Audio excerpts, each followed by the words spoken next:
3 lies that you were being told about St. Paul's gun ban ordinance.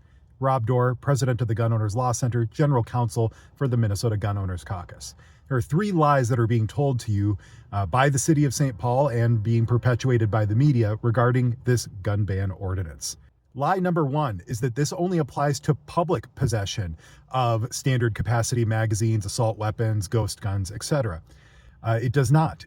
Read through the language of the ordinance. You will not find public possession anywhere. All it says is possession, and it even goes on to define constructive possession and actual possession. So this means any possession within the city limits puts you in violation of this ordinance. Lie number 2 says that they're not going to enforce it, and that's not supported by the language of the ordinance.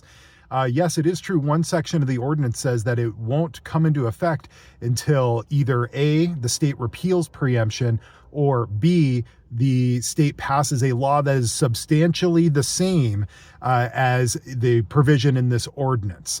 Problem number 1 is when you look at section 3 of the ordinance, it says it's enacted 30 days after passage. So they have conflicting enactment stations there. And I think a reasonable person can expect that 30 days after enactment, the time frame listed within the ordinance itself is a reasonable expectation of when this conduct will be prohibited. But secondarily, by saying that they can enforce the provisions of this ordinance when a law that is substantially the same is passed, it has no mechanism of telling you who gets to make that decision.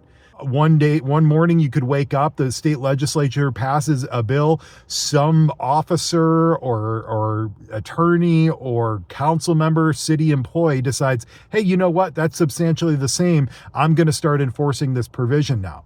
Problem with that is when you look at the state preemption statute, it says identical to state law, not substantially the same. So nobody knows when and how this is going to be enforced. And that's causing a chilling effect right now from people who don't want to risk it.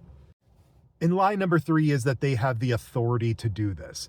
Both the mayor's spokesperson and the city attorney for the city of St. Paul likened this to abortion restrictions that were passed by states, that anticipated the repeal of Roe versus Wade and that the provisions wouldn't go in effect until that happened.